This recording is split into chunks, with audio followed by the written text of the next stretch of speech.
Hello, intergalactic kayak fishing community. I'm Ty and you're watching Yak in Texas.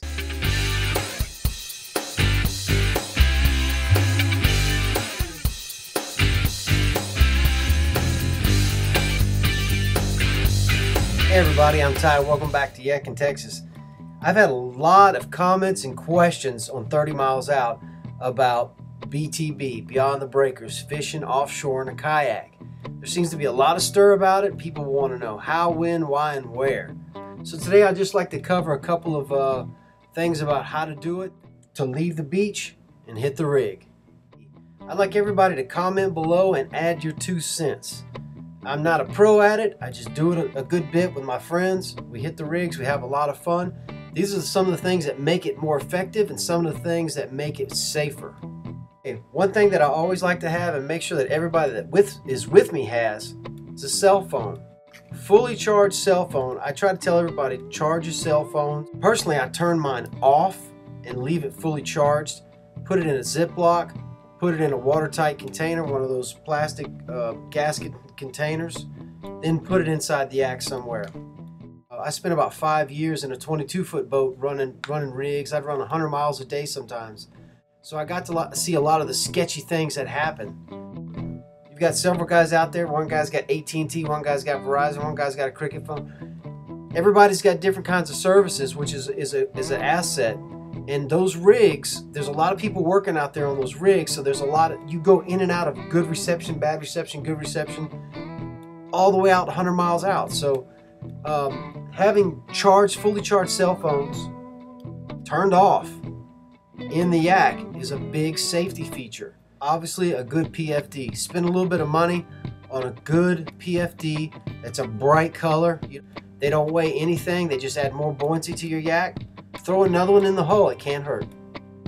Handheld radio. A lot of these VHF, UHF, whatever they call them, they have up to 5 to 20 mile radius on them, with all the crew boats coming through, with all the helicopters, PHI helicopters servicing rigs and stuff. You've got a lot of people out there chatting.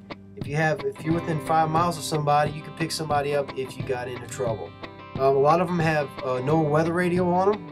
You can talk to the Coast Guard on a lot of them, and just being able to communicate within 4, 5, 6, 7 miles could put you in contact with another fishing boat or a crew boat that could give you help if you ever needed it. Make sure you've got a lot of water, a lot of Gatorade, a lot of Propel, whatever you drink, just make sure you have a lot of it.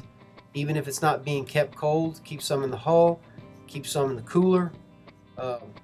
Hydrate up before you leave. That's one of the best things you can do. This is not just a leisurely stroll offshore in a motorboat. You're basically being an athlete out there in 100-degree weather in the summertime, paddling to a rig and then fighting big fish when you get there. I freeze water bottles, I freeze Propels, I freeze Gatorades. That way they double as ice, and I can throw one in the bottom of the yak out of the cooler and let it thaw, and I have ice cold water to drink, and that brings my core temperature down too on these super hot summer days. Anchor is an awesome thing out there. An anchor with a float is even better.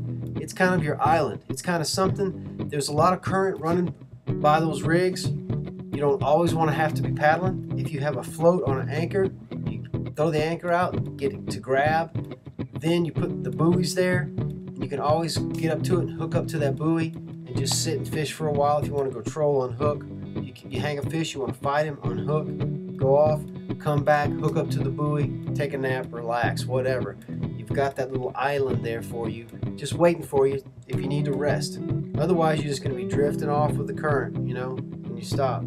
The current's always pulling pretty good. If it's not pulling, you're probably not catching any fish anyway.